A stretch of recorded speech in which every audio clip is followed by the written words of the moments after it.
இன்று நாம் ஒரு காரியத்தை செய்ய வேண்டும். நாளைக்கு என்னென்ன காரியங்களை நாம் செய்ய வேண்டும். ஒவ்வொரு நாளும் நான் செய்ய வேண்டிய காரியங்களை அட்டவணையிட்டு வைத்திருக்கின்றேன். ஒரு மாதம் கழித்து என்னுடைய தேவைகளுக்கு நான் என்ன செய்ய வேண்டும், என் பிள்ளைகளுக்காக நான் செய்ய வேண்டிய காரியங்கள், 15 வருடங்களுக்கு பிறகு 20 வருடங்களுக்கு பிறகு நான் என்ன செய்ய வேண்டும் என்பதை நான் இப்பொழுது என்னுடைய எண்ணமாக கொண்டிருக்கின்றேன். இது நியாயமான எண்ணமா? இதில் உங்களுக்கு ஏதேனும் நிறைவேற்றிக் கொள்ளக்கூடிய ஆற்றல் உங்களிடம் இருக்கின்றதா? அதற்கான அறிவும் நம்மிடம் இருக்கின்றதா? இந்த கேள்விக்கு கண்டிப்பாக பதில் வேண்டும். நொடிப்பொழுதில் என்னுடைய வாழ்க்கை முடிந்து போகும். அடுத்த நொடிப்பொழுதில் நான் அதனை நன்கு உணர்ந்திருக்கின்றேன். நெஞ்சம் நிறைய உணர்ந்திருக்கின்றேன். நிச்சயமாக எனக்குரிய நேரம் எப்பொழுது என்று தெரியாது. அது எப்பொழுது வேண்டுமானாலும் வந்துவிடலாம். என்னுடைய காலம் முடிவு பெறுவது தொலைவிலும் இருக்கலாம், சமீபமாகவும் இருக்கலாம். நான் அதனை அறிந்தவன் அல்ல. நிச்சயமாக நான் அறிவிக்கப்பட்டிருக்கின்றேன். பரவலாக உலக மக்கள் அனைவரும் இதனை அறியாதவர்கள் இல்லை. நன்றாக பரத்தப்பட்ட நிலையில் இருக்கின்றது. சத்தியம் ஒவ்வொருடைய உள்ளத்திலும் பதியப்பட்டிருக்கின்றது, வேறொன்றப்பட்டிருக்கின்றது. அதனை மறுப்பவர் எவரும் கிடையாது. இன்னும் உலகத்தில் உள்ள ஒவ்வொரு மனிதனும் பிறந்த குழந்தை முதலாக அவர்கள் நினைவாற்றல் பெறும் பொழுது அறிகின்றார்கள், நமக்கு மரணம் எப்பொழுது வேண்டுமானாலும் நிகழும். என் வாழ்க்கை பிறந்த நாள் முதலிலிருந்து மரணிக்கும் வரையில் என்னுடைய வாழ்க்கை ஒட்டுமொத்தமும் இருக்குமானால், எனக்கு மரணம் எப்பொழுது நிகழும் என்று தெரியாமல் இருக்கும் பொழுது அதனை அறிவிக்கப்பட்டவனாக இல்லை எப்பொழுது என்பது, ஆனால் உண்டு என்பது அறிவிக்கப்பட்டிருக்கின்றது. நான் ஏற்றுக்கொண்டேன். நிச்சயமாக மரணமடையாத ஒரு உடலை இறைவன் படைக்கவில்லை. மரணமடையாத ஒரு உயிரினம் அகிலங்களில் இல்லை. வானங்கள் முதலாக பூமி வரையிலும் அவ்வளவுக்கும் ஒரு முடிவு உண்டு. அந்த முடிவு எப்பொழுது என்பது தெரியாது. அவ்வளவு. இந்த சத்தியம் உங்களுக்கு அறிவிக்க வேண்டும். என் வாழ்க்கையினுடைய பாதையும் அவ்விதமே. எங்கு என்னுடைய வாழ்க்கையினுடைய பாதை எந்த திசையில் அமையும், எங்கு தங்கும், எங்கு முடிவு ஏற்படும் என்பதையும் நாம் அறிவிக்கப்பட்டவர்களாக இல்லை. இதுவும் சத்தியம் மனதில் பதிக்கப்பட்டிருக்கின்றது. உலகத்தில் உள்ள ஒவ்வொரு மனிதனுக்கும் நினைவு தெரிந்த நாள் முதலாக என்று கூறுவார்களே, அவர்களுடைய சத்தியம் அவர்களுக்கு நினைவூட்டப்படும் அந்த நாள் முதலாக. அவர்கள் அறியும் பருவத்தில் வரும் காலமெல்லாம் அறிவிக்கப்பட்டதை அவர்கள் உணர்கின்றார்கள், சத்தியம் என்பதை. சத்தியத்தை அறியாதவர்கள், அறிவிக்கப்படாதவர்கள், அறிமுகப்படுத்தப்படாதவர்கள் எவரும் இல்லை அவர்கள் மரணிப்பதற்கு முன்பாக. நாம் நாளைய வாழ்க்கையை தீர்மானிப்பவர்கள் இல்லை என்பது இறைவனிடமிருந்து உங்களுக்காக அறிவிக்கப்பட்டிருக்கக்கூடிய சத்தியமான நல்ல உபதேசம். இதனை நிராகரிப்பவர்கள் யார்?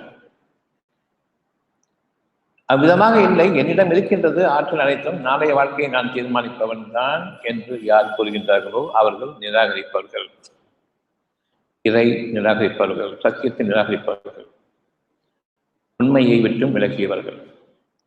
இவர்களை பற்றி நாம் எச்சரிக்கையோடு இருந்து கொள்ள வேண்டும். அறிவில்லாத மக்களாக இருப்பதன் காரணமாக நாமும் அவர்களுடைய பாதையில் ஈர்க்கப்பட்டு அதன் காரணமாக பெரும் இன்னல்களுக்கு உள்ளாகக்கூடிய சூழ்நிலை அடைந்துவிடுவோம். அந்த இணை வைப்பவர்களை விட்டும் விலகிக் கொள்ளுங்கள். சத்தியத்திற்கு மாறாக அசத்தியத்தை நான் வாழ்வேன் என்று யார் இணைத்து சத்தியத்தோடு அசத்தியத்தை இணைத்து இந்த அசத்தியத்தை அதிகமாக கொண்டு தங்களிடம் அவ்வளவு ஆற்றலும் இருப்பதாக எண்ணிக்கொண்டு யார் வாழ்கின்றார்களோ அவர்கள் இணை வைப்பவர்கள். உண்மைக்கு பதிலாக பொய்யை அவர்கள் உறுதி கொண்டு வாழ்கின்றார்கள். இனி அவர்களுக்கு நியாயமான குணங்கள் மாறி அக்கிரமமானதாகவும் அநியாயமானதாகவும் உள்ள குணங்களை கொண்டு அவர்கள் வாழ்வார்கள். அந்த குணத்தில் மிக முக்கியமானது இரக்கம் என்ற அந்த குணம் அவர்களை விட்டு நீங்கிவிடும். இரக்கத்தோடு வாழ்பவன் மனிதனாக இருந்தால் அவன் இரக்க பார்வையோடும் பணிவோடும் கொடுத்து உதவுபவனாகவும், பிறர் கஷ்டத்துக்குள்ளாகும் பொழுது மனம் வேதனைப்படுவனாகவும், அவர்களுக்காக தன்படுத்திலிருந்து உதவி செய்வனாகவும், இவ்விதமாகத்தான் மனிதனுடைய பண்பு படைக்கப்பட்டிருக்கின்றது. ஆனால் பிறருடைய கஷ்டங்களில் என்னுடைய வாழ்க்கை இருக்கின்றது. பிறருடைய துன்பம் அது எனக்கு எந்த விதத்திலும் மனதை நிறுத்துவதில்லை. நான் பிறருக்கு செய்யக்கூடிய அக்கிரமமும் அநியாயமும் அது எனக்கு உலகத்தினுடைய பொருளாதாரங்களை அதிகமாக கொடுக்குமானால் அதுதான் வழி. அவரவருக்கு அவருடைய பிரச்சனை. அவன் ஏமாந்தால் அது அவனுடைய பிரச்சனை. நான் ஏமாற்றினேனே, அவன் உண்மையாக உன்னை நம்பினான், மனிதன் என்ற அந்த அடிப்படை கொண்டு நம்பினானே, அதற்கு துரோகம் இழைத்தாய், அதை பற்றி கவலை இல்லை. எத்தனை பேரை நான் கொலை செய்தேன், எத்தனை பேரை நான் கருவறுத்தேன், எத்தனை பேரை நான் பதவிக்குள்ளாக்கினேன், எத்தனை பேருடைய நம்பிக்கையை நான் தகர்த்தேன், எவ்வளவு கொலை செய்தேன், கொள்ளையடித்தேன். இதுதான் என்னுடைய வாழ்க்கையினுடைய வெற்றியின் ரகசியம் என்று கூறக்கூடிய அரசியல்வாதிகள். அவர்களுக்கு அத்தகையோருக்கு நிராகரிப்பவர்கள் என்ற அந்த ஒரு தகுதியை இறைவன் அமைத்து விட்டான். நீங்கள் சத்தியத்தின் பக்கம் ஒரு காலம் திரும்ப முடியாது. மனிதர்கள் மீது நீங்கள் அக்கறை கொள்ளவும் முடியாது, மனிதர்களை நீங்கள் அன்பு பாராட்டவும் முடியாது, மனிதர்கள் மீது இறக்கம் கொள்ளவும் முடியாது, அவர்களுக்கு உதவி செய்யவும் முடியாது. இதனை அறியும் பொழுது நாம் அவர்களோடு தொடர்பு கொள்ளலாமா? நாம் அவர்களோடு எந்த உடன்படிக்கையும் வைத்துக் கொள்ளலாமா? வைத்துக் கொள்வோம். 5 வருடங்களுக்கு உடன்படிக்கை வைத்துக் கொள்வோம். காலமெல்லாம் நாம் அவர்களுக்கு அடிமையாக வாழ்வதற்காக வேண்டி அவர்களிடம் எங்களை விட அதிகமான துர்ச்சகனம் இருக்கின்றது. அட்டுழியத்தினுடைய அட்டகாசம் அவர்களிடம் நிஜமிஞ்சி இருக்கின்றது. அவர்களை வைத்துக் கொண்டால் மிரட்டி உருட்டி யாரிடம் வேண்டுமானாலும் எந்த பொருளையும் அபகரித்துக் கொள்ளலாம். சத்தியத்தை நிராகரித்து வாழக்கூடியவர்களுடைய பாதை அக்கிரமமும் அநியாயமும் செய்து யார் அதில் தலைவிட்டார்களோ அவர்களோடு நாம் நெருக்கமாகிக் கொள்ள வேண்டும். ஆட்சி அதிகாரங்களோடு நான் இணைத்துக் கொள்ள வேண்டும், நான் வாழ்ந்துவிடுவேன் என்று எண்ணுகின்றான். நாமும் அவ்விதமாகவே எண்ணுகின்றோம். அந்த எண்ணமெல்லாம் என் வாழ்நாள் முழுமைக்கும் எனக்காக உபயோகப்படும் என்று எண்ணுகின்றோம். நான் மரணத்தை பற்றி கவலைப்படவில்லை, ஆனால் என்றென்றும் வாழ வேண்டும் என்ற அந்த முனைப்போடு இன்று முதலாக நான் செயல்பட்டுக் கொண்டிருக்கின்றேன். அவ்வளவும் பாதை மாறிவிட்டது. இப்பொழுது என்னுடைய பாதை கேடுகளின் பக்கம் சத்தியத்திற்கு விரோதமான அசத்தியத்தினுடைய அடிப்படையை கொண்டு அமைகிறது. என்னுடைய குழந்தையை நான் 25 வருடங்கள் நன்றாக படிக்க வைத்து பின்னர் அவனை வேலையில் அமர்த்தி, அதாவது ஒரு கூலிக்காரனாக அமைத்து, பின்னர் அவன் அதை கொண்டு சம்பாத்தியத்தை வாழக்கூடிய வாழ்க்கையை நான் பார்த்து என்னுடைய கடமையை செய்துவிட்டேன் என்று கண்மூட வேண்டும் என்ற அந்த அடிப்படையில் என்னுடைய சந்ததிகளை நான் வளர்த்து கொண்டிருக்கின்றேன். கை குழந்தையாக இருக்கும் பொழுதே அவர்களுக்கு உலகத்தினுடைய படிப்பை சொல்லிக் கொடுக்கின்றேன், சத்தியத்தை மறக்கச் செய்கின்றேன். அந்த குழந்தைகளுக்கு நீங்கள் பார்க்கிறீர்களானால் 2 சின்ன குழந்தைகள் இருக்கின்றன. அந்த குழந்தைகளுக்கு 5 மாதமோ 6 மாதமோ அவ்வளவுதான் உட்காரக்கூடிய அந்த நிலை. ஒரு குழந்தை அடும் பொழுது அடுத்த குழந்தையுடைய முகத்தை பாருங்கள், அதற்கு முகம் மாறும். அதற்கு இரக்க குணம்தான் முதலில் கற்பிக்கப்படுகின்றது. இன்னும் அந்த குழந்தையை அடித்தால் அந்த குழந்தைக்கு அழுகையும் வந்துவிடும். 5 மாதம் 6 மாதம் தான். எதனை இறைவன் கற்பித்திருக்கின்றான் குழந்தை முதலாக என்பதை பாருங்கள். அந்த இரக்கம் என்ற குணம் இருக்கும் வரையில் அவர்களை பாதுகாப்பதற்கு அகிலங்களே திரண்டு நிற்கும். அந்த குழந்தையை ஒரு சிறு அழுகை அழுதால், தொடர்ந்து அழுதால், சம்பந்தமில்லாதவர்கள் வந்து கேட்பாங்க, ஏன் அழுதுன்னு கேட்பாங்க. தாங்க முடியாது. குழந்தையுடைய குணம் உங்களுக்கு வேண்டும். நான் 2 கழுதை 3 கழுதை வயசாகிவிட்ட அந்த குணத்தை கொண்டு வாழ்வது என்பது நான் தவறடித்து விட்டேன், தவறிவிட்டேன், எனக்காக தவறான பாதைகள் இருக்கின்றன, தவறைத்தான் நான் சம்பாதிக்க இருக்கின்றேன் இனி என்ற அந்த அச்சத்தை கொண்டு வர வேண்டும். அந்த இலக்கத்தை கொண்டுதான் அந்த குழந்தை வாழ்கின்றது. அந்த குணத்திற்காக வேண்டி அவ்வளவு உலகம் அனைத்திற்குரிய மனிதர்களை அதன் மீது ஒரு கருணையை கொண்டு பார்க்கும்படி செய்கின்றான். எந்த குழந்தையையும் உங்களால் வித்தியாசமாக பார்க்க முடியாது. குழந்தைகளிடமிருந்து நீங்கள் கற்றுக்கொள்ள வேண்டும். நீங்கள் யார் என்பதையும் அவர்கள் யார் என்பதையும், யாருக்கு யார் அடிமை என்பதையும். அந்த குழந்தைகளுக்கு பெற்றோர்கள் அடிமை. அந்த குழந்தைகளுக்கு அவ்வளவு பேரும் உதவி செய்ய வேண்டும். யாராக இருந்தாலும் சரி உதவி செய்ய வேண்டும். அந்த மனப்பான்மையை நல்கின்றான். இரக்கம் என்ற ஒரு குணம் உங்களிடம் இருக்கும் வரையில் உலகம் அவ்வளவு உங்களுக்கு உதவும் என்பதை நீங்கள் அறியுங்கள். அரக்க குணத்தில் தான் வாழ முடியும் என்பது நீங்கள் கற்பிக்கப்பட்டு தவறான திசையில், தவறான மனிதர்களால் சத்தியத்திற்கு விரோதமாக இணை வைத்துக் கொண்டு இதுதான் வாழ்க்கை இருக்கிறது என்று எண்ணி நான் மட்டும் வாழ்ந்தால் போதும், மற்றவர்களை பற்றி கவலையே இல்லை என்ற அந்த சூழ்நிலையில் நான் வாடும் வரையில் எனக்கு நன்மைகள் இல்லை. நீங்கள் இப்பொழுது ஆழ்வடையுங்கள். எனக்கு எந்த அளவுக்கு இரக்கம் இருக்கிறது என்பதை கொண்டு நீங்கள் ஆழ்வடையுங்கள். ஓரளவுக்கு என் குடும்பத்தார் மீது இரக்கம் இருக்கின்றது, அந்த அளவில் நீங்கள் வாழ்விக்கப்படுவீர்கள். ஆனால் உங்களுக்கு அடுத்து இருக்கக்கூடிய அந்த குடும்பத்தினுடைய வேதனையில் நீங்கள் வாழ்கின்றீர்கள் என்றால், அவர்களுக்கு நஷ்டம் இடைத்து நீங்கள் வாழ்கின்றீர்கள் என்றால், குடும்பத்திற்கே நான் நாசத்தை கற்பித்துக் கொண்டேன், ஏற்படுத்திக் கொண்டேன் என்ற பயம் இப்பொழுது இருக்க வேண்டும். மற்றவருடைய அடுகளின் காதில் விடவில்லை, மற்றவர்களுடைய வேதனையின் காதில் விடவில்லை, நான் சுகமாக இருக்கின்றேன், அவ்வளவுதான், இதுதான் வாழ்க்கை என்று எண்ணக்கூடிய ஒவ்வொருவருக்கும் அவரவர்களுடைய பங்கு வர இருக்கின்றது. அதை கொண்டு நான் எப்பொழுது பயப்படுகின்றேன். உங்களிடம் காசு பணம் எதுவும் கேட்கவில்லை. உங்களுக்கு பக்கத்தில் இருக்கக்கூடிய மக்களுடைய அந்த சகோதரத்துவத்தை உறவு முறையை நீங்கள் கணிக்கொள்ளுங்கள். நீங்கள் உங்களுடைய வாழ்வில் இறைவனாலும் பாதுகாக்கப்பட்டு, எந்த இறைவன் உங்களுக்கு எண்ணத்தை அறிவிக்கின்றானோ அந்த எண்ணம் குணம்தான். குணத்திற்கு அப்பால் எந்த எண்ணமும் கிடையாது. மற்றவர்களுக்காக நீங்கள் இறங்கும் பொழுது அகிலங்களே உங்களுக்காக இறங்குகிறது என்பதை நீங்கள் அறியுங்கள். உங்கள் மீது கருணை கொண்டிருக்கின்றது அறியுங்கள். அது இறைவன் மீது ஆணையாக அவற்றுக்கு இடப்பட்டுள்ள கட்டளை. நீங்கள் உங்களுடைய குணத்திற்கு ஏற்ப கூலி வழங்கப்பட வேண்டும், நிரப்பமான கூலியாக வழங்கப்பட வேண்டும் என்பது உங்களுடைய இறைவனிடமுள்ள கட்டளை. நீங்கள் எந்த காசுக்காகவும் பணத்திற்காகவும் உங்களுடைய முயற்சிகளை நீங்கள் மேற்கொள்வது வரம்பு மீது விடாதீர்கள். சத்தியத்திற்கு விரோதமாக பொய்யை சொல்லியும் நயவஞ்சகத்தோடும் நான் பணம் சம்பாதித்து அதிலிருந்து வாழ்வேன் என்று எண்ணிட வேண்டாம். விட்டுக் கொடுப்பதை கொண்டும் பொறுமையை கொண்டும் நஷ்டத்தில் என்னுடைய இறைவனிடம் நான் பாவ மன்னிப்பு கொள்வதை கொண்டும் அதன் காரணமாக எனக்கு மன அமைதி ஏற்படுகின்றது. இந்த அமைதியில் நாளைய வாழ்க்கையினுடைய செழிப்பு அங்கு அமைந்திருக்கிறது என்பதையும் நீங்கள் கவனிக்க வேண்டும். எந்த தருணத்திலும் என்னுடைய நல்ல குணங்களுக்காக நான் இங்கு கஷ்டத்திற்குள்ளாக்கப்பட்டு விடுவேன், நஷ்டமடைந்து விடுவேன் என்று ஒருபோதும் எண்ண வேண்டாம். பிற மனிதர்கள் நம்மை மிகைத்துள்ளார்கள் என்ற எண்ணமும் வேண்டாம். நிச்சயமாக உங்களை படைத்தவன் உங்களுக்காக அமைத்திருக்கக்கூடிய ஒரே குணம் நற்குணம் பொறுமையும் சகிப்புத்தன்மையும். இது மற்ற மனிதர்கள் மீது கொண்டிருக்கூடிய இரக்கத்தின் காரணமாகவே. உங்களுடைய குழந்தைகளுடைய அட்டகாசங்களுக்கெல்லாம் நீங்கள் பொறுத்துக் கொள்வீர்கள். ஏன்? இரக்கம், அந்த பணிவு. யார் இயலாமையில் இருக்கின்றார்களோ அவர்கள் மீது இரக்கமும் பணிவும் வேண்டும். நாமோ அவர்களை துச்சமாக மதிப்போம்.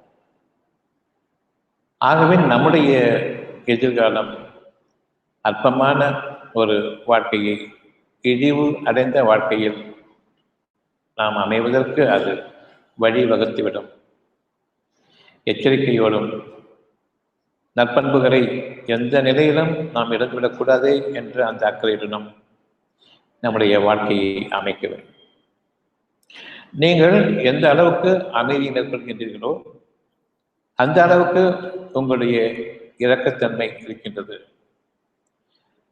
என்னுடைய குழந்தைக்கு உடம்பு சரியில்லை, அழுது கொண்டிருக்கின்றது.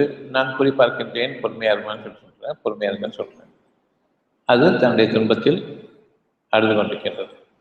இதற்கு மேல் எனக்கு என்ன செய்வது என்று தெரியவில்லை. அமைதியாக இருப்பதை என்னால் எதுவும் செய்ய முடியாது என்று எனக்கு வந்த பிறகு நான் சொல்வேன். அதற்கு முன்பாக டாக்டரிடம் செல்வோம், மருந்து கொடுப்போம். இன்னும் என்னென்ன அட்டகாசம் இருக்கிறதோ அவ்வளவும் செய்து பார்த்த பிறகும் கஷ்டம் தீரவில்லை இருக்கின்றது. பொறுமையை தீர வழியில்லை. இரக்கத்தோடும் பணிவோடும் கருணையோடும் அதன் காரணமாக என் இறைவனத்தில் நான் தாழ்ந்து பிரார்த்திக்கின்றேன். நிச்சயமாக ஒவ்வொருவரையும் இறைவன் பிடித்திருக்கின்றான். அவர்களுடைய உண்மைக்கு புறம்பாக இணை வைத்து இந்த புறம்பான வாழ்க்கைதான் வாழ்க்கைக்கு வழி என்று இணை வைத்து வாழக்கூடிய வாழ்க்கையில் நாம் அனைவருமே இருக்கின்றோம். நீண்ட நெடுங்காலத்திற்கு நான் வாழ வேண்டும் என்று விரும்புகின்றேன். உங்களுக்காக விதிக்கப்பட்ட நேரம் ஒன்று இருக்கிறது என்பது தெரிந்த பிறகு செல்வச் செழிப்புடன் வாழப் போகின்றேன். அந்த செல்வமும் செழிப்பும் உங்களுக்கு உதவாத சூழ்நிலை ஏற்படும் என்று அந்த உண்மை தெரிந்திருந்தோம். எனக்கு என்னுடைய செல்வம் பயன்படவில்லை என்பதை தெரிந்திருந்தோம். என்னுடைய அதிகாரமும் என்னும் இல்லை என்று தெரிந்த பிறகும் உண்மைக்கு மாறாக இன்று நான் என்னுடைய வாழ்க்கையை மேற்கொள்கின்றேன். என்னுடைய செல்வத்தின் காரணமாக நான் வாழ்ந்துட முடியும். அதிகாரிகளோடு துணை இருப்பதன் காரணமாக நான் வாழ்ந்துட முடியும்.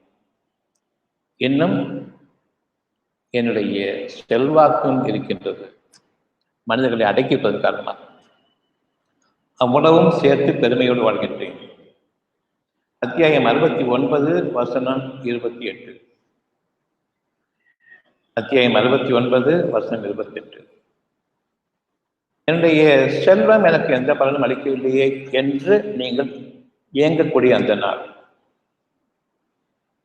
என்னுடைய செல்வம் எனக்கு பலனளிக்கவில்லையே என்று நீங்கள் பச்சாதாபப்படக்கூடிய அந்த நாள், இன்று பெரும்பாலான அரசியல்வாதிகள் அந்த நிலையில் இருப்பார்கள்.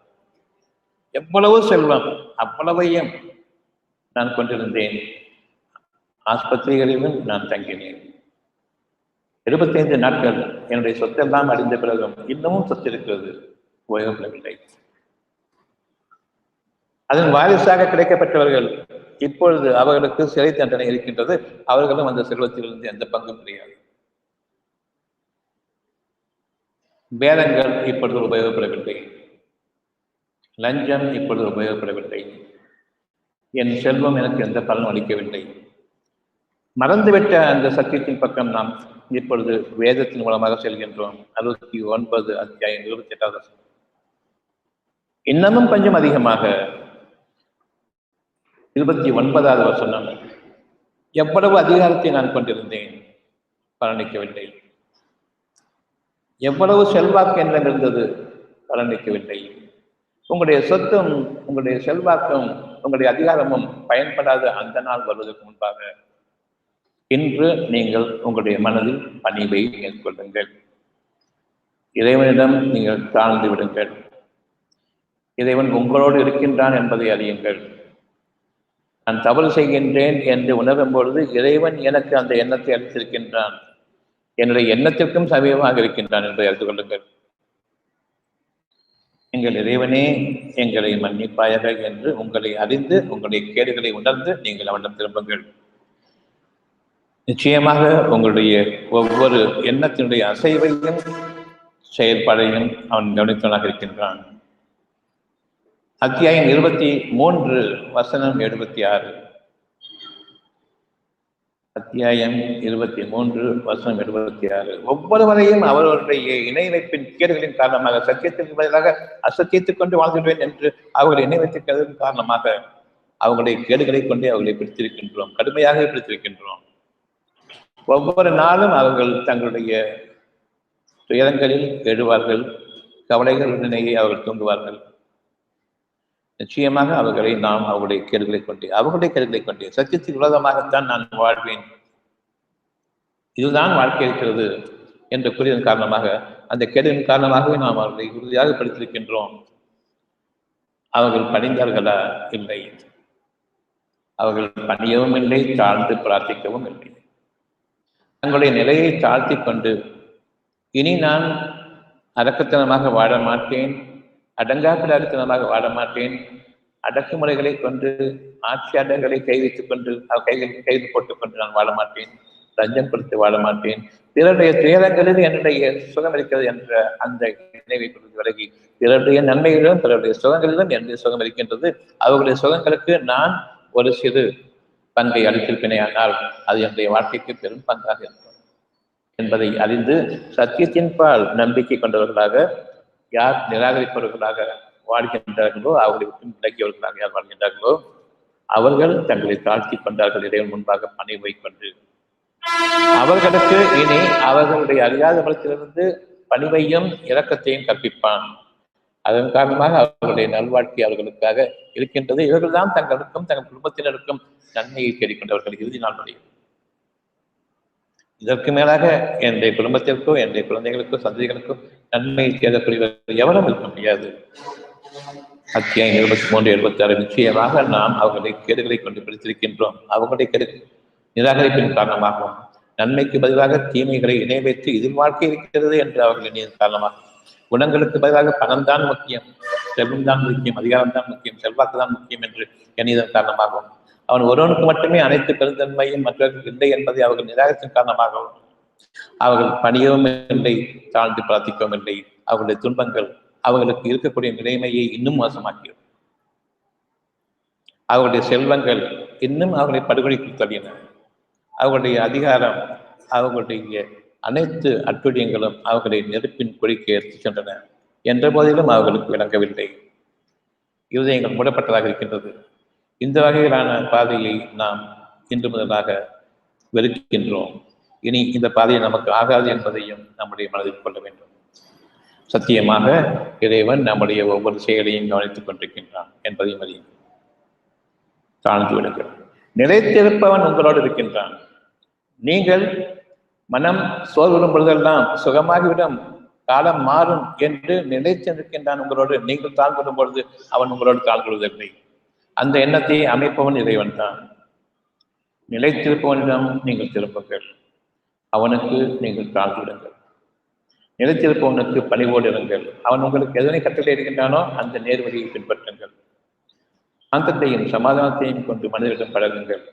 விரோதத்தையும் மனக்கசைப்பையும் உள்ளுக்குள் வைத்துக் கொண்டு மறைமுகமாக வெளிப்படையாக நீங்கள் உங்களுடைய உறவின் தன்மையை பொய்ப்படுத்தி நட்புறவுகளை கொண்டிருப்பவர்களை போன்று வாழ வேண்டாம். நயவஞ்சகத்தோடும் ஏமாற்றுடனும் வாழ வேண்டாம். உங்கள் இறைவன் உங்களை கவனித்துக் கொண்டிருக்கின்றான். அத்தியாயம் 20:111. நிலைத்திருப்பவனிடம் நீங்கள் உள்ளட்சம் கொள்ளுங்கள். அந்த நிலைத்திருப்பவன் அது முக்கியம், உங்களோடு அவன் இருக்கின்றான் என்று.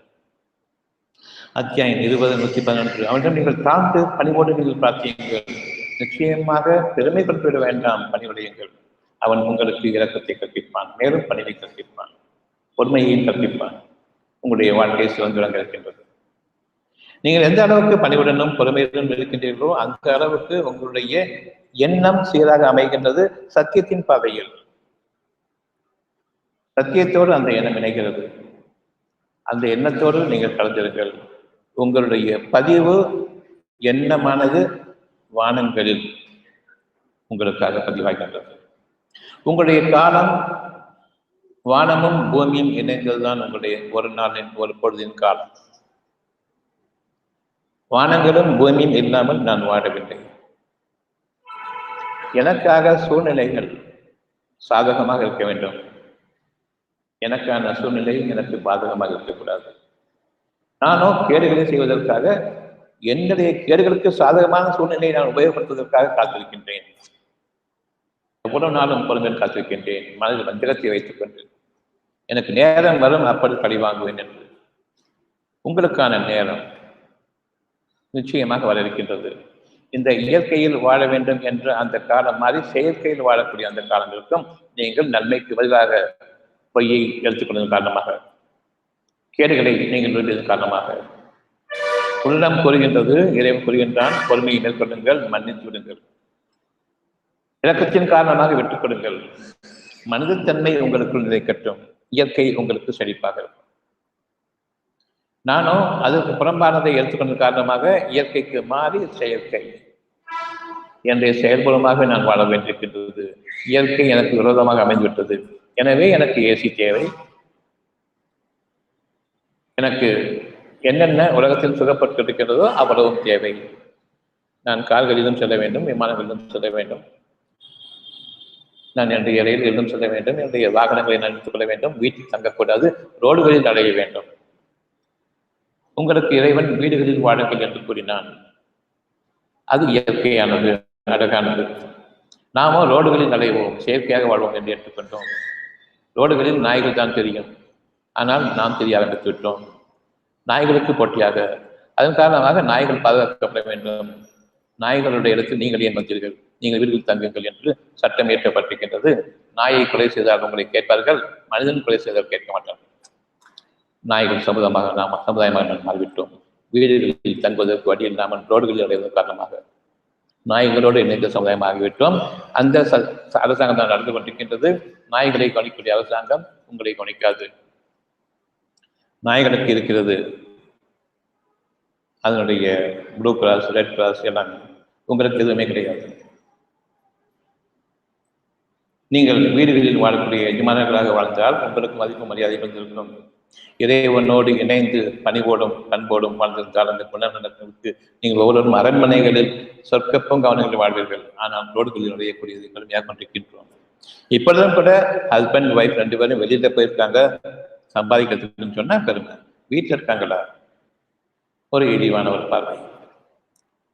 அவர்களை திருப்திப்படுத்துவதற்காக நான் ரோடுகளில் நுழைய ஆரம்பித்து விட்டேன். என் கணவர் வீட்டில் இல்லை, வேலைக்கு போயிருக்கின்றார், பெருமை. வீட்டில் இருக்கிறார் என்று கேட்டால் யாரும் ஏற்றுக்கொள்ள மாட்டாங்க. நல்லா தானே வாழ்ந்துட்டு இருக்காங்க, வீட்டிலேயே இருக்காங்களே, இவங்கெல்லாம் எப்படி? எது சிறப்பானதோ அதனை நான் அருவருப்பாக பார்க்கின்றேன், எது அருவருக்கத்தக்கதோ அதை நான் மேன்மையாக கருதுகின்றேன். எந்த அளவுக்கு நான் தடம் கொண்டு விட்டேன், என் மனம் இல்லை என்று ஆகிவிட்டது.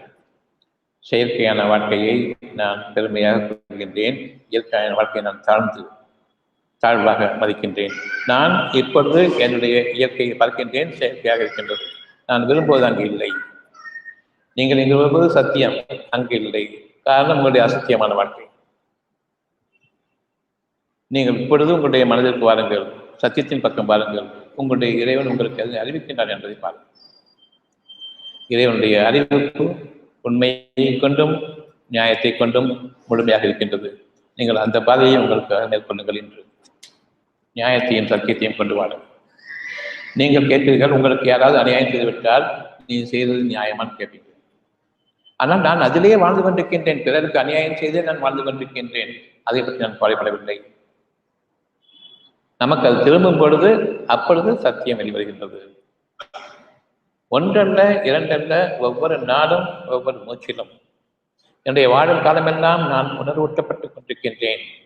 எனக்கு எந்த வகையில் நான் குணநலன்களுக்கு அப்பால் செயல்பட்டேனோ, எந்த குணங்களுக்கு விரோதமாக நான் செயல்பட்டேனோ அதனுடைய ஒரு பகுதி எனக்காக கூலியாக வரும்பொழுது ஒவ்வொருவரும் அறிய வேண்டும். அவரவர் காரியங்களுக்கு கூலி கொடுக்கப்படும். இன்று நான் ஒரு வேலை மற்றவர்கள் செய்தால் அது கூலி வேண்டும், விரும்பக்கூடியவர். இது நியாயமானது. நாம் எந்த அநியாயத்தை மேற்கொண்டோமோ இறைவனிடமிருந்தும் உங்களுக்கு ஒரு கூலி இருக்கிறது என்பதை நான் கவனித்து தவறிவிட்டேன். நான் அநியாயம் செய்கின்றேன், மறைவாக வைத்திருக்கின்றேன். அதன் காரணமாக அவர்களுக்கு தெரிய வழியில்லை. அவர்கள் நன்மையை செய்வதை போன்று எண்ணிக்கொண்டிருக்கின்றார்கள். வட்டி வாங்குகின்றேன், ஆனால் அவர்கள் கூறுகின்றார்கள் நாங்கள் உங்களுக்கு உதவி செய்கின்றோம். உண்மையில் அவ்விதமாக அல்ல. உங்களிடமிருந்து அடமானம் பெற்றுக்கொண்டு அவர்கள் எவ்வளவு கொடுக்கின்றார்களோ அதுக்கு 2 மடங்கு அடமானமாக வாங்கிக் கொள்கின்றார்கள். இப்பொழுது எனக்கு அந்த அடமான பொருள் வேண்டும் என்று விரும்புவார்களா, நீங்கள் வட்டி திரும்ப செலுத்த வேண்டும் என்று விரும்புவார்களா? நீங்கள் உங்களுடைய வட்டியையும் உங்களுடைய முதலையும் சேர்த்து திரும்பிட வேண்டும் என்று அவர் பிரார்த்திப்பார்களா?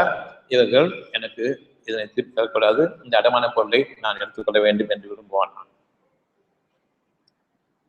நானும் கொடுப்பேன் உனக்கு என்று கையெழுத்திட்டு போஸ்ட் பேட்டட் செக்கையும் சேர்த்து கொடுக்குறேன்.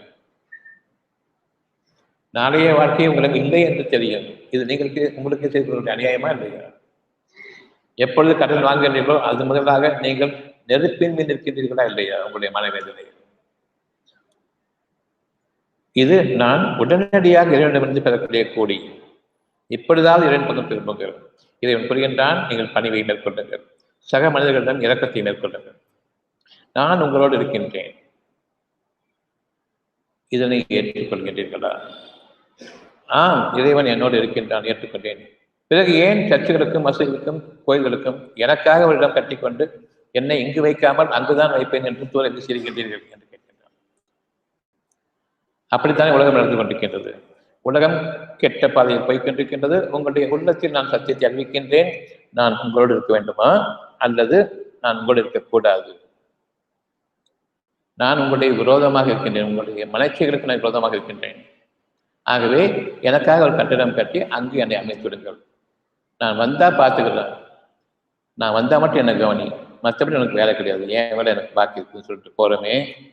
இதனை இறைவன் ஏற்றுக்கொள்வானா? நீங்கள் அவனுக்காக கட்டக்கூடிய கட்டிடத்தை அவன் அமைந்து விடுவான். ஆனால் நாம் கற்பனை செய்கின்றோம் அங்கு இருக்கின்றான் என்று. அதற்காக ஒரு உருவத்தை வைக்கின்றோம். ஆனால் இங்கு இருக்கின்றான் என்பதை நீங்கள் அறிய முடியாது. உங்களுக்காக இறைவன் ஒரு சோதனையை நாடுகின்றான். நீங்கள் சம்பாதித்ததிலிருந்து ஒரு கேடு, அது போக வேண்டும் என்று எண்ணுகின்றீர்கள். இறைவனுடைய அறிவிப்பு நீங்கள் தெரிஞ்சினால் தவிர அது போகாது உங்களை விட்டு. நீங்கள் எந்த குணத்தை கொண்டு குணக்கேட்டை கொண்டு வாழ்ந்தீர்களோ அந்த கேடுகளை நீக்கிக் கொண்டு குணவான்களாக நீங்கள் திரும்பும் வரையில் குணநலன் இல்லை. உங்களுக்காக ஒரு வார்த்தையும் கற்பித்தான், குணநலன் என்று. சுகநலன் என்று கற்பிக்கவில்லை. நான் சுகமாக வேண்டும் சுகமாக வேண்டும் இல்லை, குணமாகுங்கள். குணத்தில் நலன் இருக்கின்றது. அதை விட்டுவிட்டு சுகமடைய வேண்டும் சுகமடைய வேண்டும் என்று நீங்கள் கூறுவது எந்த விதத்திலும் பொருந்தாது. எதனை நாம் கேள்விப்பட்டிருக்கின்றோம்? குணநலன் என்று கேள்விப்பட்டிருக்கின்றோமா? சுகமும் அனுபவங்களும் எனக்கு உண்டு என்று நான் கேள்விப்பட்டிருக்கின்றேன். அதில் ஏதாவது ஒன்றை நாம் அடைந்திருக்கின்றோமா?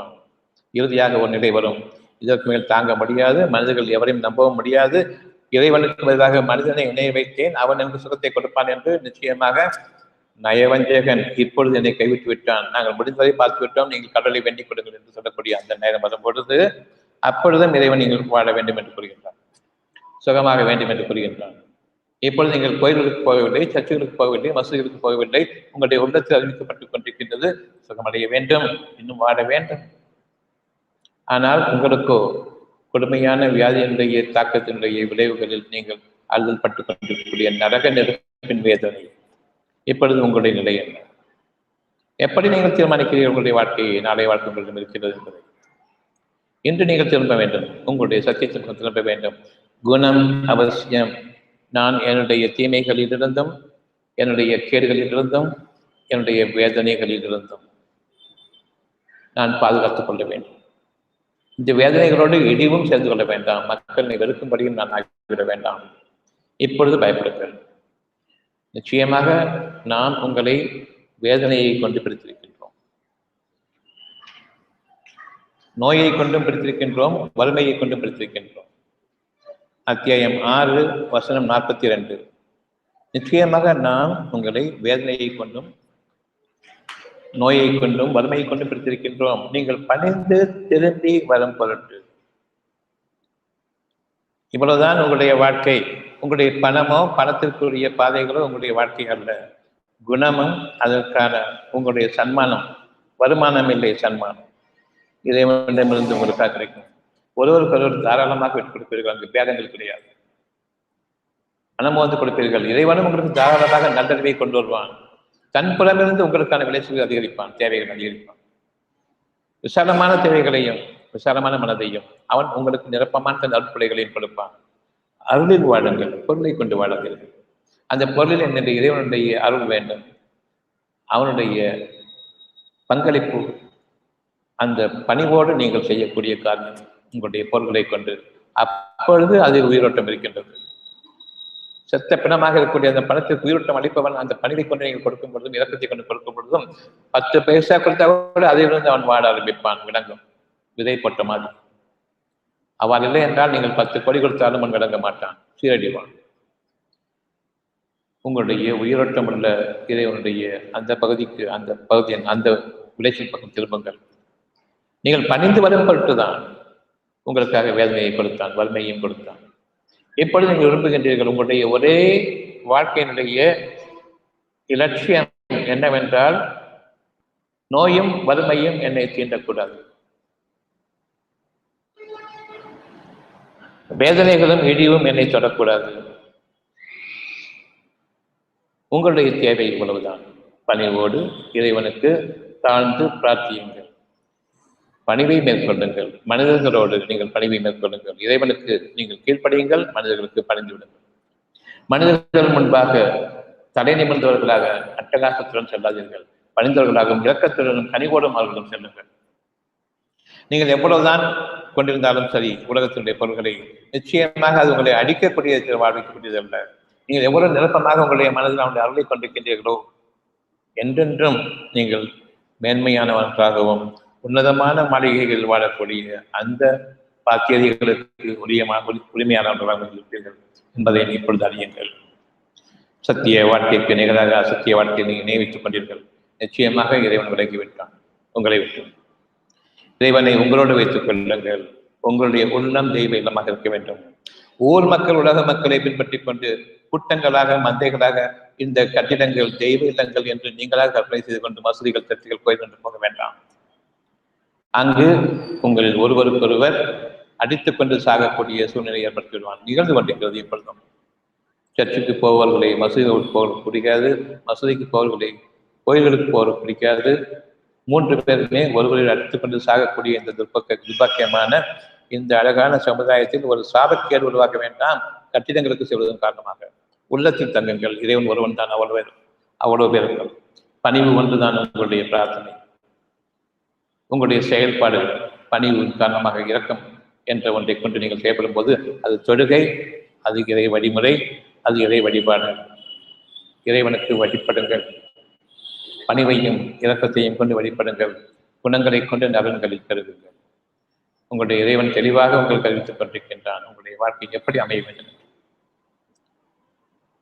ஆக நாம் அவர்களுக்கு அந்த கஷ்டத்தை கொடுத்த போது 6:42 பார்த்தோம். 43 அவர்கள் பணிந்திருக்க வேண்டாமா? இரக்கம் கொண்டிருக்க வேண்டாமா? மக்களுக்கு விரோதமாக போகக்கூடாது என்ற அந்த ஒரு எண்ணம் கொண்டிருக்க வேண்டாமா? கொஞ்சம் கவனியுங்கள். நீங்கள் யார் மீது கோபம் கொண்டிருக்கின்றீர்களோ அவர்களுக்கு ஒரு குடும்பம் இருக்கின்றது, பச்சை குழந்தைகள் இருக்கின்றன. உங்களுக்கு இயற்கையாகவே அந்த இரக்கத்தை கொடுத்திருக்கின்றான். குழந்தைகள் இருக்கின்றன, பெண்கள் இருக்கின்றார்கள், வயதானவர்கள் இருக்கின்றார்கள். அவர்கள் மீது இரக்கம் வர வேண்டும். எதுவுமே கிடையாது. நாம் ஒருவருக்கு துன்பம் இழைக்கும் பொழுது அந்த பச்சை குழந்தையுடைய கதி என்ன என்பதை கொஞ்சம் சிந்தித்து பாருங்கள். மனம் இறங்கிவிடும். குடும்பமாக அடைய வேண்டும் என்று விரும்புகின்றோம். இந்த அரக்கத்தனத்திற்கு நிச்சயமாக வானங்களும் பூமியும் உங்களுக்கு பணியாது என்று அறிந்து கொள்ளுங்கள். சுட்டரிக்கக்கூடிய வெயிலில் காய்ந்து போன உங்களுடைய வாழ்வாதாரங்களில் நெருப்பற்றக்கூடியவற்றை உங்களுடைய ஆகாரமாக உட்கொள்வீர்கள். அங்கும் நெருப்பு பற்றும். நெருப்பில் வாழக்கூடிய ஒரு விறகுக்கட்டையாக நான் வாழ்வேனே தவிர நிச்சயமாக மனிதனாக இயற்கையோடு இணைந்து பசுமையின் குளிர்ச்சியில் வாழ முடியாது என்பதையும் அறிந்து கொள்ளுங்கள். முதலில் கோயில்கள், மசூதிகள், சர்ச்சுகள் போவதை நிறுத்துங்கள். அப்பொழுதுதான் இந்த உள்ளம்தான் இறைவனுடைய உறைவிடம். அங்கு எனக்கு போதுமான பாதுகாப்பும் அழகும் இருக்கின்றது என்பதை அறிய முடியும். வாழ்க்கை ஆரம்பமாகும். ஊர் உலகத்தை பின்பற்றுவதை தவிர்த்துக் கொள்ளுங்கள். சொந்தமாக இறை உணர்வை கொண்டு உங்களுக்கு அறிவிக்கப்பட்டிருக்கின்றது. அந்த இறை உணர்வில் வாழ ஆரம்பியுங்கள். லேசான வாழ்க்கை, மிகவும் கஷ்டத்தோடும் துயரத்தோடும் வாழக்கூடிய இந்த வாழ்க்கையின் பக்கம் நாம் சென்று கொண்டிருக்கின்றோம். பணம் என்ற ஒன்றை சம்பாதிப்பதற்காக குணத்தை கை கொள்ளுங்கள். பணம் உங்கள் கால்களுக்கு கீழே வரும். அதற்கு எந்த மதிப்பும் இருக்காது. ஒரு தக்காளி வாங்க வேண்டும். தக்காளி உங்கள் கால்களுக்கு கீழே இருக்கிறது. தக்காளி வாங்குவதற்கு பணம் தேவையில்லை. காய்கறிகள், வெங்காய விலை எனக்கு அதிகமாக பணம் வேண்டும். நான் அதிகமாக உங்களுக்காக உருவாக்குகின்றேன். உங்கள் கால்களுக்கு கீழே பணம் தேவையில்லை. தானியங்களும் அப்படியே, ஒவ்வொரு தேவையும் அப்படியே உங்கள் கால்களுக்கு கீழே விளைச்சல்களாக நிறைவேறும். இதனை நீங்கள் இப்ப நம்ப முடியாதா? விலைவாசியை குறைத்தவன் விலையே இல்லாமல் ஆக்கக்கூடிய அளவுக்கு அதிகப்படியான விளைச்சல் கொண்டு வர முடியாதா? வியாபாரிகள், விவசாயிகள், பண்ணையாளர்கள் இவ்வளவுமே இதை வைத்துக்கொண்டு வியாபாரம் செய்பவர்கள். அது எங்கெங்கும் உங்களுக்காக விளைச்சலாக இருக்கும்பொழுது அதை வைத்துக் கொண்டு வியாபாரம் எப்படி செய்ய முடியும்? தண்ணீரை வியாபாரம் செய்கின்றார்கள், தண்ணீர் குறைந்து விட்டது. உணவை வியாபாரம் செய்கின்றார்கள், உணவை குறைத்து விட்டான் இறைவன்.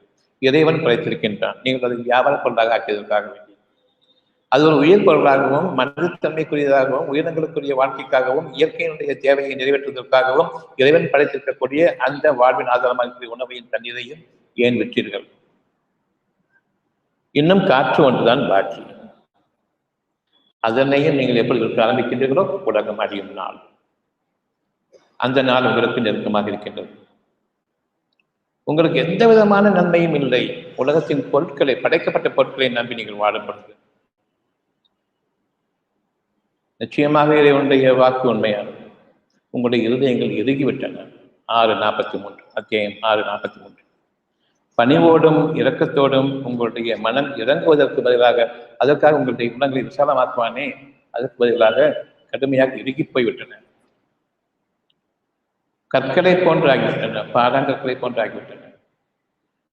நிச்சயமாக அதிலிருந்து கொஞ்சம் கூட ஈரம் கிடையாது. ஆகவே வானத்திலிருந்து மழையும் கிடையாது, விளைச்சல்களும் கிடையாது. உங்களுடைய உடல் நெருப்பும் பற்ற ஆரம்பித்து விட்டது. விளைச்சல் இல்லாமல் சதுர்களாக ஆகிவிட்ட அந்த உணவை சாப்பிடுவதன் காரணமாக நரகத்தின் விறகு கட்டைகளாக நாம் ஆகிவிட்டோம் என்பதை அறிந்து கொள்ளுங்கள். இப்பொழுது மீண்டும் நாம் உயிர்ப்பிக்கப்பட வேண்டும். எந்த அளவுக்கு மனம் இறங்குகின்றதோ உயிர் பிறப்பிக்கப்பட்டு விட்டது, உயிரோட்டம் கிடைக்க ஆரம்பித்து விட்டது. மனதில் இறக்க குணம் நிச்சயமாக மீண்டும் வருகின்றது. மழை பொழிய ஆரம்பிக்கின்றது, விளைச்சல் கருதுகின்றன. பணம் என்ற ஒரு கேடு தேவையில்லை. அவ்வளவு என் கால்களுக்கு விளைச்சல் ஆக ஆரம்பிக்கும். ஆனால் உங்களுடைய கெட்ட மனிதர்கள் இன்னமும் பணம் தான் முக்கியம், குணம் முக்கியம் கிடையாது. மனிதனுடைய உயிர் கிடையாது. அவர்களை அடித்து விடுங்கள், நீங்கள் வாழலாம். காரணம் சொற்பமாக இருக்கின்றது விளைச்சல்கள். ஆகவே நீங்கள் பிள்ளைகளையும் பெற்றுக்கொள்ளக்கூடாது. உங்களுக்கு பணம் கிடையாது, உணவும் கிடையாது, வாழ்வாதாரங்கள் சுருங்கிவிட்டன என்று இவர்கள் கூறுகின்றார்கள். நிச்சயமாக நீங்கள் வாக்களிக்கப்பட்டவை வானங்கள் இருக்கின்றதா, பூமி இருக்கின்றதா? வானங்களிலிருந்து காற்றும் தண்ணீரும் ஒளியும் இந்த பூமிக்கு இறங்காவிட்டால் விளைச்சல்கள் ஏது? உணவு வேண்டும் என்றால் கூட வானங்களின் பக்கம் இருக்கின்றது. நாம் நிச்சயமாக இறுதியாக வானங்களின் பக்கம் திரும்புவோம். எல்லா வழிகளும் என்னை கைவிட்ட பிறகு, எல்லா திசைகளிலிருந்தும் வேதனையை நெருங்கும் பொழுது எங்கேயாவது எனக்கு விடிவு இருக்கிறதா என்று பார்க்கின்றேன். ஆனால் அந்த படத்தில் எனக்கு வேதனைகள் தான் வருகின்றது. எந்த திசையிலும் இப்பொழுது உலகத்தினுடைய பொருள்களையோ அதனுடைய விளைச்சல்களையோ நான் ஏற்றுக்கூட பார்க்க முடியாது. அவ்வளவு திசைகளிலிருந்தும் என்னை வந்து தாக்குகின்ற என்னுடைய நெருக்கம், வாழ்க்கையினுடைய நெருக்கடி. இப்பொழுதுதான் வானத்தை பார்க்கின்றேன்.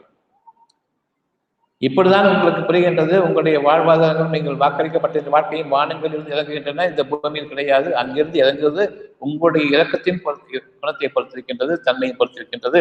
விளைச்சல் அதிகமாகுவதும் பெருகுவதும், நீங்கள் அழகாக வாழ்வதும், சுகமான வசதிகளோடு வாழ்வதும், இயற்கையினுடைய ஆதாரங்களோடும் வளங்களோடும் குறிப்போடும் உள்ளத்தினுடைய செழிப்போடும் வாழக்கூடிய வாழ்க்கை உங்களுக்கு நிச்சயமாக காத்திருக்கின்றது. எனவே 51:22 வசனம் 51 அத்தியாயம் 51 வசனம் 22. நீங்கள் வாக்களிக்கப்பட்டவை உங்களுடைய வாழ்வின் ஆதாரமும் வானங்களில் இருக்கின்றன, பூமியில் இல்லை. ஆனால் நாம் பூமியின் அடிப்படையை ஒட்டிய வாழ்க்கையை வாழ்ந்து கொண்டிருக்கின்றோம். எங்களுக்கு என்ன இருக்கின்றதோ அதை அபகரித்துக் கொண்டு வாழ வேண்டும். இது ஒரு மனசாட்சியத்தினுடைய வாழ்வின் ஆதாயத்தை கொடுக்கக்கூடிய புத்தகம். இது ஒவ்வொருடைய வீட்டிலும் இருந்தாக வேண்டும். இல்லை என்றால் நாம் பாதையை மாறி போய்க்குவோம். ஒவ்வொரு நாளும் படிக்க வேண்டும். ஒரு 10 வருஷத்தையாக படிக்க வேண்டும். மனிதனாக இந்த பூமியில் வெளியாகுவதற்காக வேண்டும். வீட்டுகளில் வெளியேறும். அவ்வாறு இல்லை என்றால் மனிதர்களுடைய வாழ்க்கையின் பக்கம் நாம் சாய்ந்து ஈர்க்கப்பட்டு அரக்கத்தனமாகவும் இறக்கணமற்றவர்களாகவும் நாம் எதையும் சம்பாதித்துக் கொண்டிருக்கின்றோம். அது ஒரு துளி அளவு இரத்தத்தினுடைய ஒரு சுகத்திற்கு கூட உங்களுக்கு பயன்படாது என்பதை மறந்து கொள்ளுங்கள். இப்பொழுது இறைவனுடைய கருணை நம்மை விட்டு நீங்குகின்றது. நீங்கள் பூமியின் அடிப்படையை மட்டும்தான் விரும்புகின்றீர்கள். உங்களுடைய கேடுகளின் பக்கம்தான் நீங்கள் திரும்புவீர்கள். வானத்தின் பக்கம் திரும்புவதற்குரிய அந்த இரக்கம் இல்லை, அந்த பணிவு இல்லை. உங்களை விட மேலானது மேலே இருக்கின்றது.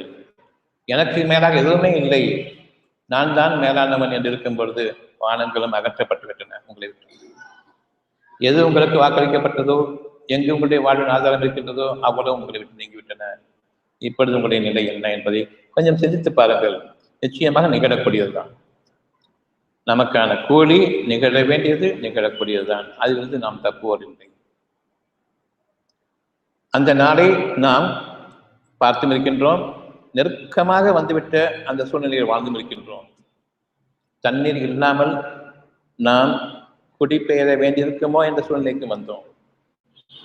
கொஞ்சம் சிந்தித்து பாருங்கள். தண்ணீர் இல்லாமல் சேலம் குடிபெயர வேண்டியிருக்கிறது, அல்லது சென்னை வெள்ளத்தின் காரணமாக குடிபெயர வேண்டியிருக்கின்றது. நாம் அகதிகளாக செல்வோம் வேறொரு இடத்தில். அங்கு இழிவாக்கப்படுவோம். அங்கு நாம் வரம்பு மீறப்படுவோம். அங்கு ஆட்சியாளர்களும் கிடையாது. நம்மை போன்றே பணத்தை பிடிக்கக்கூடியவர்கள் இருப்பார்கள். எல்லா உடைமைகளையும் விட்டுவிட்டு தான் செல்வோம். அங்கு நாம் ஒரு கைதிகளை போன்று அனுப்பப்படுவோம். நம்முடைய சொந்த நாட்டிலேயே, சொந்த மாநிலத்திலேயே அடுத்த மாநிலத்திற்கு போகும்போது இதுதான் நடக்கும். அவர் தண்ணீர் தரமாட்டார்கள். எங்களுடைய தண்ணீரை நீ குடித்து விடாது என்பார்கள். நீங்கள் உங்களுடைய இறைவனை பயந்து கொள்ளுங்கள். நாம் ஒரு தேசத்தில் வாழவில்லை, நாம் ஒரு நாட்டில் வாழவில்லை. நாட்டின் அரசாங்கங்கள் நமக்கு கிடையாது, நமக்கு எந்த பாதுகாப்பும் கிடையாது. நான் தனித்தவனாக இறைவனுக்கு மட்டுமே பணிந்து பயந்து தாழ்ந்து அவனிடம் பிரார்த்தனையில் நான் நிகழ்ந்து என்னுடைய வாழ்க்கையில் அமையாமல் எனக்கு வாழ்க்கை. அச்சம் கொள்ளுங்கள். உங்களுடைய பணத்தை நீங்கள் சம்பாதிப்பது இயற்கைக்கு நேர் விரோதமாக இணை வைத்து வாழக்கூடிய செயற்கையான அட்டகாசமான வழிகளில் நான் சம்பாதித்துக் கொண்டிருக்கின்றேன். இந்த அட்டுழியத்திற்கு எனக்கு வரக்கூடிய கோடி அட்டுழியம் தான். மனிதர்களுக்குள்ளே உங்களுக்கு நான் துரோகி, எனக்கு நீங்கள் துரோகி. உங்களுக்கு நான் விரோதி, எனக்கு நீங்கள் விரோதி. எனக்கு நீங்கள் நயவஞ்சகர்கள், உங்களுக்கு நான் நயவஞ்சகன். ஆனால் நாம் ஒரு சமுதாயம் இருப்பதை போன்று நாம் முகத்தில் ஒரு சிரிப்பை பொய்யாக வரவழைத்துக் கொண்டு வாழ்ந்து கொண்டிருக்கின்றோம். இது உதவாது. நேரம் நெருங்கிக் கொண்டிருக்கின்றது. நாம் பயப்பட வேண்டும். இந்த நிலையின் போது உங்களுக்கு அத்தியாயம் 6 வசனம் 44 எல்லா பொருள்களின் வாயில்களையும் திறந்து விடுகின்றேன். எல்லா பொருளின் வாயில்களையும். உலகத்தினுடைய பொருள்கள் அவ்வளவு நெருப்புக்குரியவை. என்னிடமிருந்து ஒரு சிறு ஒரு அணுவளவும் அது கிடையாது, ஈரத்தன்மை கிடையாது. அதிலிருந்து நீங்கள் சாப்பிடக்கூடிய ஒவ்வொரு பருக்கையும், நீங்கள் விழுகக்கூடிய ஒவ்வொரு கவனமும், நீங்கள் பருகக்கூடிய ஒவ்வொரு சொட்டு தண்ணீரும் உங்களுக்கு நெருப்பாக அமையும். எல்லா பொருளின் வாயிலும் தந்துவிட்டோம். அந்த பொருளை கொண்டு அவர்கள் மிதமின்றி வாழ்ந்து கொண்டிருக்கக்கூடிய நிலையில் அவர்களுடைய அந்த உணவின் காரணமாகவும் அந்த குணத்தின் காரணமாகவும் வாழ்க்கை நெருக்கடியாக்கப்பட்டு அவர்களுடைய உடலில் நோய்களும் வேதனைகளும் உருவாகி அவர்கள் அந்த பொருள்களை எல்லாம் இழந்து வறுமைக்குமாகி இன்னமும் அவர்களுடைய கஷ்டங்களும் வேதனைகளும் தீரவில்லை என்று எண்ணிக்கு வரும்பொழுது இழிவுபட்டவர்களாக வாழக்கூடிய அந்த வாழ்க்கைக்காக அவர்கள் திடீரென பிடிப்போமே, அந்த நாளை பயந்து கொள்ளுங்கள். அத்தியாயம் 6:44 மகிழ்ச்சியெல்லாம் குறிப்பெல்லாம் காணாமலாகிறது. அப்படிப்பட்ட ஒரு சூழ்நிலையை நீங்கள் அடைவதற்கு முன்பாக இன்று நீங்கள் திரும்ப வேண்டும். இறைவன் பக்கம் திரும்புங்கள். அங்கு இறைவனுடைய வாக்கு இருக்கின்றது. அந்த வாக்கு என்னவென்றால், உங்களுடைய சத்தியத்தின் பக்கம் திரும்புங்கள். அது நன்றாக பதியப்பட்டதாக இருக்கின்றது. உலகத்தினுடைய அவ்வளவு மக்களுடைய இதயத்திலும் அதுதான் சத்தியம் என்பதை நிராகரிக்கக்கூடியவர்கள் எவரும் இருக்க முடியாது. ஆனாலும் நிராகரித்து வாழ்வதுதானே வாழ்க்கை என்று தர்க்கம் புரிபவர்களாக இருப்பார்கள். இறைவனை மட்டும் நம்பி வாழ முடியாது என்றால் சத்தியத்தை மட்டும் நம்பி வாழ முடியாது. நாமும் முயற்சிக்க வேண்டும் என்றால் அசத்தியத்தையும் கொண்டு நாம் முயற்சிக்க வேண்டும். நன்மையும் தீமையும் சமமாகுமா என்று கேட்டால் இல்லை. தீமைகள் அழியும் வரையில் நன்மைகளும் இந்த தீமைகளால் பாதிக்கப்பட்டிருக்கும். நன்மைகள் பெருகும் பொழுது தீமைகள் அழியும். ஆகவே கொஞ்சமாவது சத்தியத்தின் பக்கம் இல்லுங்கள். கொஞ்சம் உங்களுடைய உலகத்தினுடைய ஆசாபாசங்களை விட்டுவிடுங்கள். இறைவனுடைய பாக்கியங்களில் வாழ்வதற்காக நன்மை பெருகும் போது தீமைகள் அழிக்கப்பட்டிருக்கும்.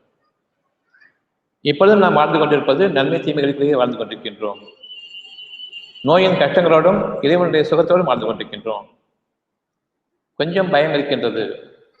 சாட்சியத்தின் பக்கமும் சத்தியத்தின் பக்கமும் நாம் இன்னமும் பாக்கி வைத்திருக்கின்றோம். அதன் காரணமாக நன்மைகள் ஒருபுறம் அதிகமாகிக் கொண்டிருக்கின்றது. கஷ்டங்கள் தெரியவில்லை, அவ்வளவுதான். நான் கஷ்டங்களிலிருந்து விடுபட்டு முழுமையான சுகத்தோடும் குணத்தோடும் வாழ்ந்து கொண்டிருக்கிறேன் என்பது அர்த்தமல்ல. நல்ல குணத்தின் காரணமாக அந்த கஷ்டங்கள் உங்களுக்கு மறக்கடிக்கப்பட்டு அந்த கஷ்டங்கள் இருந்தாலும் அதனுடைய வேதனைகள் பெரிதாக்கப்படாமல் நான் இப்பொழுது வாழ்ந்து கொண்டிருக்கிற வாழ்க்கை உங்களுக்கு அழகான வாழ்க்கை.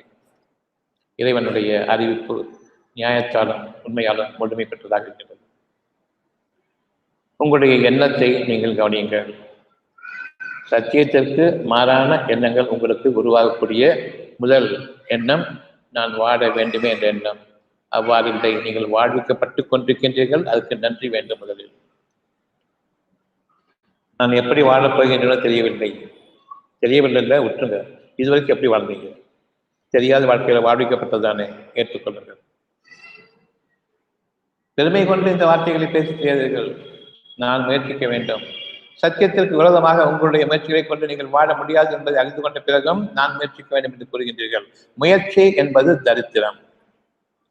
ஊர் மக்கள்கிட்ட கேட்டீங்கன்னு சொன்னா முயற்சி என்பது ஆக மேலானது. தெய்வத்தை நம்புறதை காட்டிலும் முயற்சியை நம்புறது மேலானது.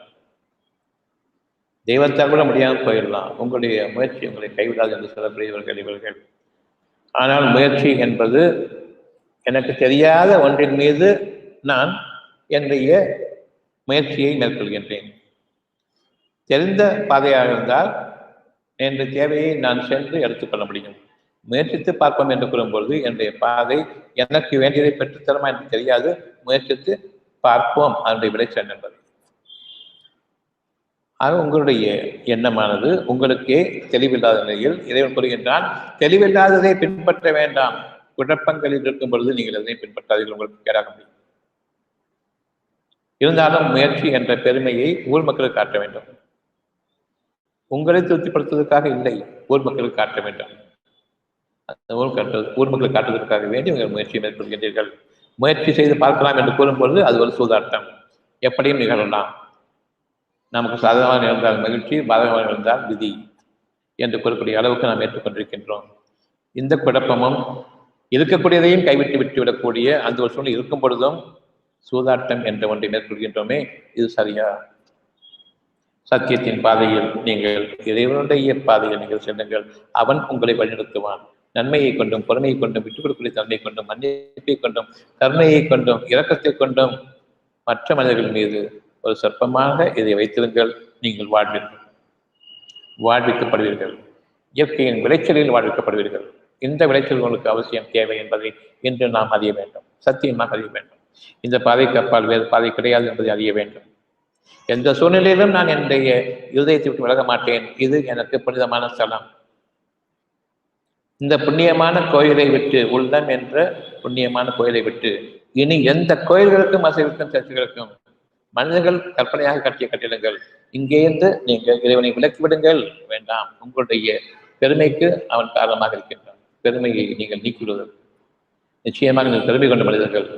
இறைவன் இருந்தால் எல்லா புகழும் உனக்கே சொல்லிக் கொண்டு இருக்கின்றன. உங்களுடைய பெருமை என்னாவது? நாசமாய் போன இந்த மனிதர்களை விட்டு நாம் விலக வேண்டும். அவர்களுடைய போக்குகளை விட்டு விலக வேண்டும். தனித்து நிலங்கள் இறைவன் உதவி செய்வான். கூட்டமாக வாழுங்கள். இயற்கைக்கு விரோதமாக உங்களை படைக்கும் பொழுது நீங்கள் கூட்டாக இருந்து உங்களை படைத்துக் கொள்ளவில்லை. உங்களுடைய கர்ப்பப்பையில் உங்களுடைய தாய் உங்களை கவனிக்கவில்லை. அந்த இருட்டறையில் உங்களுடைய உலகத்தினுடைய எந்த ஒரு பொருளும் உங்களை கவனிக்கவில்லை.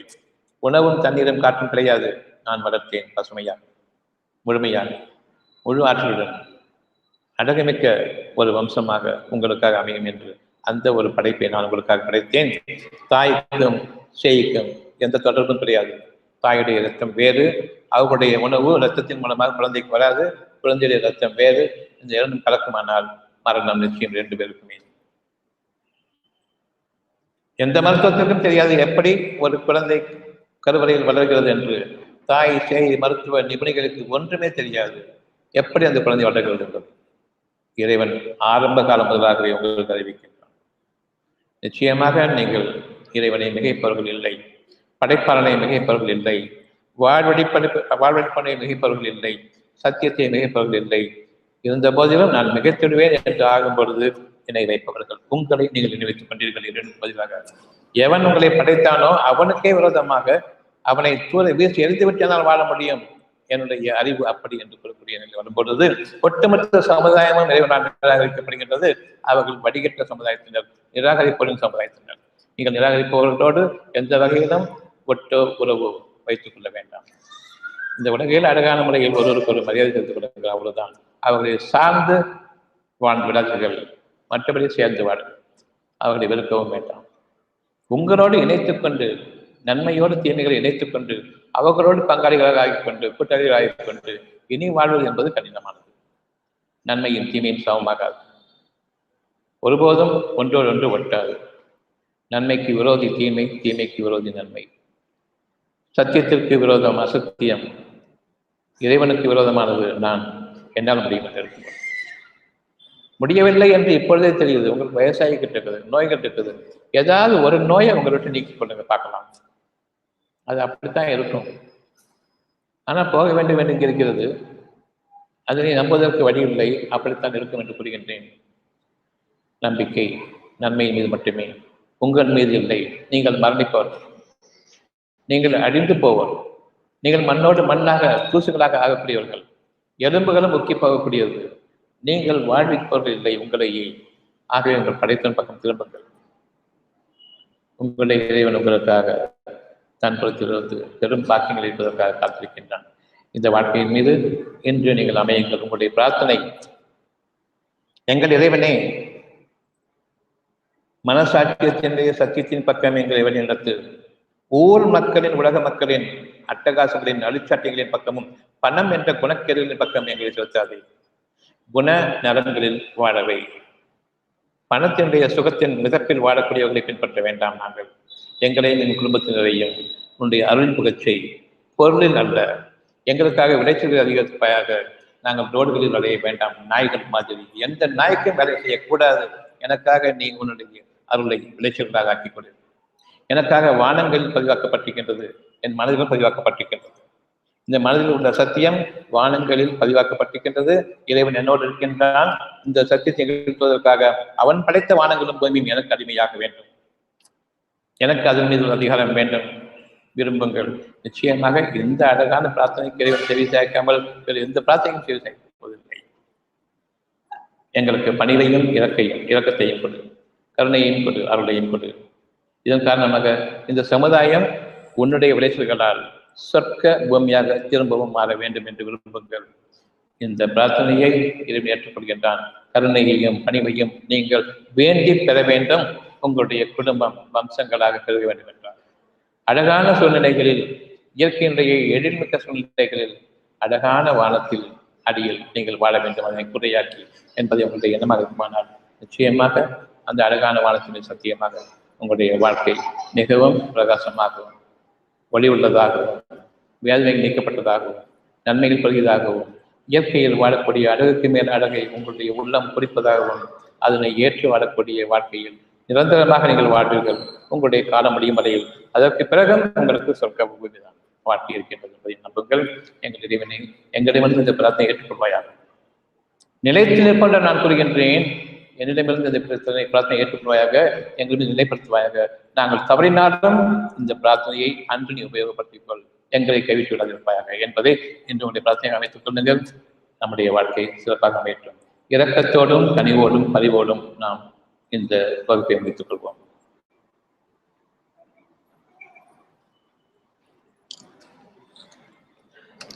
அடுத்த கருத்தரங்கம் 23ஆம் தேதி சனிக்கிழமை காலை 7 மணிக்கும் 24ஆம் தேதி ஞாயிற்றுக்கிழமை காலை 6:30 மணிக்கும் 5 ரோடு அருகில் உள்ள VMK VMG திருமண ஆலயம். VMK VMG திருமண